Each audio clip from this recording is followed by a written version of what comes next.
ஒன்றிய அரசை இப்போ ஆட்சி செஞ்சுட்டு இருக்கக்கூடியவங்க கேஸுக்கு மானியம் கொடுப்பேன்னு சொன்னாங்க. அதை நம்பி மக்கள்லாம் வாய் பொழந்துட்டு இருந்தோம். இந்த 15 லட்ச ரூபா தரேன்னு சொன்னாங்கல்ல எல்லாருக்கும், அதை மாதிரி. சரி, அது என்னவா தொலைஞ்சு போகட்டும். நம்ம இப்படி நம்பிட்டு இருக்கிறத விட மீண்டும் விறகடுப்புக்கு மாறலாமேங்கிற யோசனையில் எங்கள் வீட்டில் பல ஆண்டு காலமாக பயன்படுத்தி வரக்கூடிய விறகடுப்பை இப்போ உங்களுக்கு நான் காட்சிப்படுத்துகிறேன்.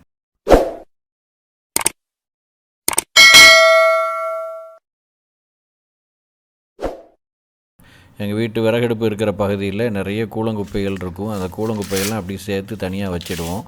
தெருவுக்கு நான் வெளியே போயிட்டு வந்தேன்னா அங்கங்கே பார்க்கக்கூடிய சுள்ளி, விறகு கட்டை, கழிச்சு போட்ட மரக்கட்டைகள் எல்லாத்தையும் எடுத்து வந்துடுவேன். கொட்டாங்குச்சின்னு சொல்லுவாங்க இல்லையா, சிரட்டை, அது, இந்த தேங்காய் மட்டை தும்பு, தென்னை மரத்துடைய சிலேடைகள், இது எல்லாத்தையும் கொண்டு வருவேன். அப்படி கொண்டு வந்து சேர்த்து வச்சது தான் இப்போ நான் அடுப்பில் பற்ற வைப்பதற்காக உள்ள ஆயத்தம் பண்ணிகிட்ருக்கிறேன். நீங்கள் பார்க்குறீங்க. இந்த தென்னை மரத்துடைய கழிவுகள் இருக்கு இல்லையா, கொட்டாங்குச்சி, சிரட்டை, அப்புறமா சிலேடு, தேங்காய் தும்பு, இது எல்லாத்தையும் ஒன்றா அடுப்பில் வச்சு கொஞ்சம் இடைவெளி விட்டு வைக்கணும், அமுக்கி வைக்கக்கூடாது. அப்புறமா காகிதத்தில் தீ பற்றி உள்ளே போட்டோன்னா கபகபன்னு பிடிச்சி எரியும். இது வந்து பெட்ரோல் ஊற்றுற மாதிரி, மண்ணெண்ணெய் ஊற்றுற மாதிரின்னு வச்சுக்கிறீங்களேன். அதுக்கு மேலே நம்ம எரிக்கிற விறகை தூக்கி வச்சோன்னா கொஞ்ச நேரத்தில் அடுப்பு நல்லா பற்றி எரிய ஆரம்பிச்சிடும். இன்னைக்கு உள்ள பிள்ளைங்களுக்கு இதெல்லாம் என்னன்னு தெரியுமான்னு தெரியல. இதான் ஊதுகுழல். தீ அமுங்கி இருந்துச்சுன்னா லேசாக இதை வச்சு ஊதுனேன்னா பட்டுன்னு பிடிச்சிக்கிறோம். இதாக பிடிச்சிடுச்சு தீ.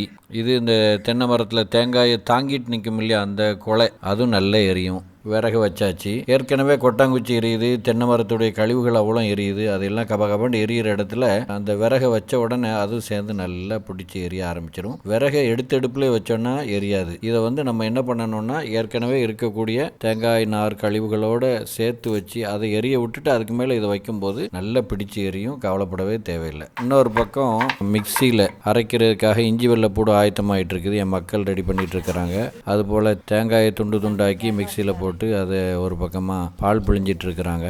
ஆமாம்மா, நீங்களாம் பழமை பேசுகிற ஆட்கள் தானே, அம்மியில் தானே அரைக்கணும். ஆமாம்மா, அம்மியில் தான் அரைக்கணும். எல்லாருமே ஆசையாக தான் இருக்கிறாங்க. இது வரைக்கும் நேரம் கொடுக்கல. அந்த அம்மியில் இப்போ அந்த சொரசொரப்பான பகுதியெலாம் போயிடுச்சு. அம்மி குத்துறதுமாங்கல்ல, அந்த அம்மி குத்துறது வந்து நான் தான் அந்த உளியை வச்சு சுத்தியில் வச்சு பண்ணி கொடுப்பேன். அந்த மாதிரி கொத்தி கொடுக்காததுனால இது தாமதமாகிட்டுருக்குது. இல்லைன்னா அம்மியில் தான் அரைப்போம். இது இடுக்கி. வெளியே உள்ள தீத்தல், அந்த தீக்கங்கு எல்லாத்தையும் தூக்கி உள்ளே போடுறது. அதாவது நெருப்பில் கை வைக்க முடியாத வேலைகளுக்கு இடுக்கியை பயன்படுத்துவோம். இடையில் என்னோடய 5வது மகள் யும்னா கவனத்தை மாற்றி, வாப்பா எனக்கு குரான் எடுத்தாங்கன்னு கேட்டால். வயசு 5.5 ஆகுது. அது ஓதலைன்னு நாங்கள் கவலைப்படலை. எங்கள் ஊரில் வந்து சின்ன பிள்ளைங்களே ஓது படின்னு அநியாயம் பண்ணுவாங்க. ஒரு கட்டம் வரும், அதுக்காக வைக்க வரும், உட்காந்து மலமலன்னு ஓத ஆரம்பிச்சிடும். எடுத்து வாங்கி பண்ணிட்டாங்க. அப்புறமா நான் கேமரா ஷூட் பண்ணுறேன்னு தெரிஞ்சவொடனே புரிஞ்சிட்டாங்க வெக்கத்தில். தண்ணி சிந்திராத, மடக்கி வச்சுக்க, காலை ஒழுங்காக சமணம் விட்டுக்க. அவுது பில்லாஹி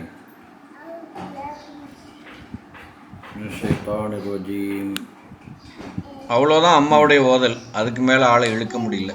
இப்போ நெய்ச்சோறு சமைக்கிறதுக்காக அடுப்பில் சட்டியை வச்சாச்சு. ஏற்கனவே அடுப்பு எரிஞ்சிட்டு இருந்துச்சு. அதுக்கப்புறம் அமுங்கிடுச்சு. திரும்ப லேசாக காகிதத்தை போட்டோன்னே பிடிச்சிக்கிடுச்சு. கூடுதலாக ஒரு விறகு வைக்கிறோம், நெய் ஊற்றுறோம். விறகடுப்பில் செய்கிறதுனால நல்ல வாசம் மணமாக இருந்துச்சு. இடையில என் பொண்ணு நெய் கேட்டுச்சு நக்கிறதுக்கு, அதுக்கு கொடுக்குறாங்க அம்மா. நெய் உருகினதுக்கப்புறம் எண்ணெய் ஊற்றி அடுப்பில் வைக்கப்படுது. பட்டை, கிராம்பு, ஏலக்காய், கருவா நல்லா பொரிய விட்டு ரம்ப இலையை போட்டு அப்படியே வதக்குறோம். நல்லா வாசமாக இருக்குது. இஞ்சி வெள்ளைப்பூடை உள்ளே போடுறோம். தயிர் ஊற்றப்படுது.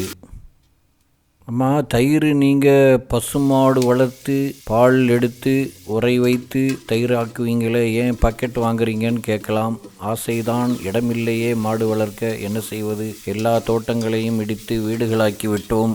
மாடு வளர்க்க இடம் இல்லை. கிடைக்கும் ஏதோ ஒரு இடத்தில் வளர்க்கலாம் என்று பார்த்தால் சாணி நாறுகிறது, மூத்திரம் நாறுகிறது என்று குற்றச்சாட்டு வருகிறது. எனவே கிடைக்கும் வாய்ப்பை பயன்படுத்திக் கொள்கிறோம். கிடைக்காததற்கு கிடைப்பதை எடுத்துக்கொள்கிறோம். நம்ம ஏற்கனவே புழிஞ்சு வச்ச தேங்காய் பாலை நெய்ச்சோறு தண்ணிக்குள்ளே ஊற்றுறோம். உலையில் உப்பு தேவைக்கு போடப்படுது. தேங்காய் பால் சட்டியில் உள்ள கழுவுன தண்ணியும் உள்ளே ஊற்றிடுறோம்.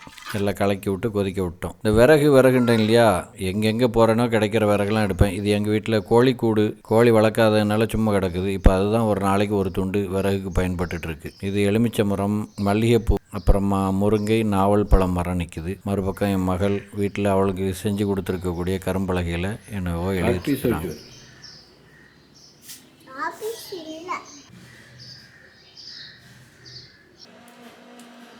அடுப்பு நல்லா பிடிச்சி எரியுது. இது அரிசி கழுவி வச்சுருக்குது. இணையர் சொன்னாங்க பிளாஸ்டிக் டப்பாவை காமிக்காதீங்க, அது ஒரு பக்கம் உடஞ்சிருக்குன்னு சொல்லி. அதனால் அதை மறைச்சி தான் நான் காட்டுறேன். ஏன்னா அவங்க சொன்னதை கடைப்பிடிக்கணும் இல்லையா. நல்லா கொதிச்சிருச்சு. அந்த உடஞ்சது மறைக்கப்பட்ட நீல டப்பாவிலேருந்து அரிசி எடுத்து உள்ளே போடுறோம். உப்பு போட்டாச்சு, மூடி வச்சாச்சு. நல்லா கொதிக்குது. இப்போது இதுக்கு மேலே கொதி தேவையில்லைங்கிறனால விறகு எடுத்து வெளியே வைக்கிறோம். தேவைக்கு கொஞ்சம் சூடு. இதுதான் சிம்ங்கிறது. கேஸ் ஸ்டவ்வில் சிம்மும்பிங்க இல்லையா. காயல்பட்டினம் மக்கள் சிம் உண்டவொன்னே வேறு எங்கேயோ போயிடாதீங்க. இது அடுப்பில் உள்ள சிம். இந்த என் பொண்ணு வேலை முடிஞ்சதுனால சாமான்கள்லாம் கொண்டு போய் வீட்டில் வைக்கிறாங்க. பச்சை பிள்ளைய வேலை வாங்குறதா அப்படின்லாம் கேட்டுறாதீங்க. பச்சை பிள்ளைய வேலை வாங்கினா தான் நாளைக்கு நமக்கு பிள்ளை. சிரிக்க சொன்னேன். கண்ணம் கொழிவில் அழகாக சிரித்தாங்க. நெய்ச்சோரை பொறுத்த வரைக்கும் அரை பதத்துக்கு வெந்துருச்சுன்னா அதுக்கப்புறம் நேரடியாக தீ போடக்கூடாது. அதனால் சட்டி எடுத்துட்டு அடியில் தோசைக்கல் வச்சு அந்த தோசைக்கல் சூட்டில் தம்மில் கிடக்கிற மாதிரி வச்சுருக்கு. அப்போ தான் அடி பிடிக்காமல் அந்த சோறு நமக்கு சோறாக கிடைக்கும். இந்த அடுப்பு 350 ரூபா, வாங்கி 2 வருஷம் ஆச்சு. இப்போ தம்மில் கிடந்த சோத்தை திறந்து பார்க்குறோம். நல்ல பசுப்பமாக வெந்துருச்சு. தண்ணி வற்றிட்டு இருக்குது, அடி தண்ணி. ஓரளவு வெந்துட்டதுனால அடுப்பில் இருந்த விறகெல்லாம் எடுத்து வெளியே வைக்கிறோம். இடையில என் மக படிச்சு தாங்கன்னு கேட்டுச்சு. ஒரு புத்தகத்தை கொண்டு வந்து நானும் அது விருப்பத்துக்கு சொல்லி கொடுத்துக்கிட்டே இருந்தேன். 8 இங்கேயே கை வச்சுட்டு இருந்தால் 8 இங்கே இருக்குது. இந்த கேஸ் ஸ்டவ்வில் சமையல் பண்ண இந்த வாய்ப்பெலாம் கிடைக்காதுங்க. முதல்ல இது மட்டும் படிங்கன்னா அப்போ சமையல் வேலை இருக்குது. தம்மில் கிடந்த சோத்தை திறந்து பார்க்குறோம். நல்லா வெந்திருக்குது. கிண்டி விட்டு கிளறி விட்டு அதை சாப்பிட்றதுக்கு ஆயத்தமாக எடுத்து வைக்கணும். அடுத்த சமையல் பதார்த்தத்துக்காக அடுப்பை நல்லா எரிக்கிறோம். வேகமாக எரியுது. அதில் அந்த வரவோட்டை வைக்கிறோம். கத்திரிக்காய் பருப்பு சமைக்கிறதுக்காக முதல்ல சிறுபருப்பை வறுத்து எடுக்கணும். அதுக்கு இவ்வளோ தீ தேவையில்லைங்கிறனால விறகு ஒரு விறகு எடுத்துட்டோம். சிறுபருப்பு உள்ளே போட்டு வறுத்தெடுக்கிறோம். வறுத்தெடுத்த சிறுபருப்பில் தண்ணியை ஊற்றி அதை கழுவி கீழே ஊற்றிட்டு திரும்ப புதுசாக தண்ணியை ஊற்றி அடுப்பில் வச்சு கொதிக்க வைக்கிறோம். நல்லா கொதிக்கிற சட்டியில் அரிஞ்சு வச்ச கத்திரிக்காயை உள்ளே போடுறோம். இன்னொரு தட்டில் தக்காளியும் மாங்காவும் இருக்குது.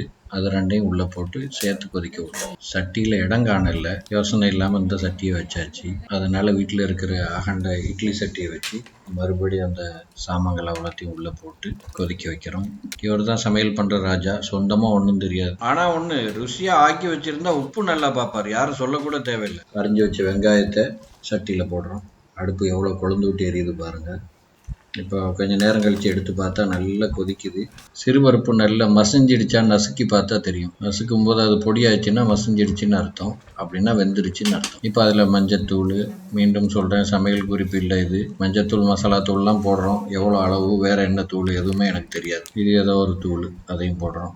சீரகத்தூள்னு நினைக்கிறேன். மூடி வச்சு நல்லா கொதிச்சது பிறகு அதை எடுத்து சட்டியில் போட்டு மத்து வச்சு கடையிறேன். கடைய அது கஞ்சி ஆகும். ஆனால் நமக்கு இந்த காலத்தில் பொறுமை இல்லை இல்லையா. முடிஞ்ச வரைக்கும் கடைஞ்சேன். அதுக்கப்புறம் மிக்சியில் போட்டு அதை நல்லா கூழ் மாதிரி ஆக்கியாச்சு. இப்போ இறைச்சி சமைக்கிறதுக்காக நெய் ஊற்றி எண்ணெய் ஊற்றி அதுக்கு மேலே பட்டை, கருவா, கிராம்பு, ஏலக்காய் போட்டு அதை அப்படி லேசாக வறுத்து எடுத்து அப்புறமா அரிஞ்சு வச்ச வெங்காயம், பச்சை மிளகாய், கருவேப்பிலையை போட்டு அதுக்கப்புறம் இஞ்சி வெள்ளைப்பூடு போட்டு பச்சை வாடை போகிற வரைக்கும் வதக்கி எடுப்போம். இதுக்கிடையில என் மக அமுல்யா பக்கிட்ட கொண்டு வந்து அப்போ இதையும் ஃபோட்டோ எடுங்க அடிச்சு அவள் ஆசைக்கு அதையும் எடுத்துச்சு. தயிர் விடப்படுது. ரம்ப இலையை போட்டு அதையும் வதக்குறோம். இறைச்சியை உள்ளே போடுறோம். அதுக்கு மேலே அரிஞ்சு வச்ச வெங்காயம், பச்சை மிளகாய், கருவேப்பிலையை போடுறோம். மீண்டும் கொஞ்சம் தயிர். இது வத்தத்தூள், மஞ்சள் தூள், சீரகத்தூள், மல்லித்தூள் எல்லாம் அளவுப்படி எடுத்து வச்சு அதை அப்படி மேலே தூவி விடுறோம். அது அந்த அடியில் கொதிக்கிற எண்ணெயில் படாமல் மேலோட்டமாக இருக்கணும். கொதியில் தான் அதை அப்படி கரையணும். துணைக்கறிக்கு முட்டை அவிச்சு சாப்பிட்றதுக்காக வச்சுருக்கோம். அதுலேயும் கொஞ்சம் உப்பு போடுறோம். இறைச்சிக்கு மசாலா தூள்லாம் போட்டோம் இல்லையா, அதை கழுவி விட்டு அந்த தண்ணியை உள்ளே ஊற்றி கொதிக்க வச்சாச்சு. இப்போ கொதிச்சிட்டு இருக்கிற அந்த கறியில் துண்டு போட்ட வாழைக்காய் உள்ளே போட்டு வேக விட்டுருக்குது. மறுபுறம் ஸ்டவ்வில் ஆற வச்ச கத்திரிக்காய் மாங்காய் பருப்பில் மாசித்தூள் போட்டு தாளிப்பு ஊற்றி அதை நல்ல மணக்க தயார் பண்ணிட்டோம். இப்படியாக நெய்ச்சோறு சமைத்து கத்திரிக்காய் மாங்காய் பருப்பு காய்ச்சி இறைச்சி சமைச்சு முட்டையை அவிச்சு என்னுடைய நண்பன் சதீஷ் அகமது அவர்களுக்கு விருந்து வைக்கப்பட்டது. நல்லா சமையல் பண்றானேன்னு கூப்பிட்டுறாதீங்க. அதுக்கப்புறம் பின் விளைவுகளுக்கு கம்பெனி பொறுப்பில்லை. பொறுமையாக பார்த்த அனைவருக்கும் நன்றி. நல்ல ப்ரொஃபஷனல் டச் கொடுத்து நேர்த்தியாக பண்ணணும்னு ஆசை தான். தனியாக கிடந்து மாரடிக்கிறதுனால அதுக்கான ஆர்வம் வரமாட்டேங்குது. போட்டிருக்கிறேன், பிடிச்சிருக்குன்னு நம்புகிறேன். பாருங்கள். இதுக்கு மேலே நேர்த்தி வேணுமென்றால் என்னோடு இணைந்து பணியாற்ற வரலாம். வருக.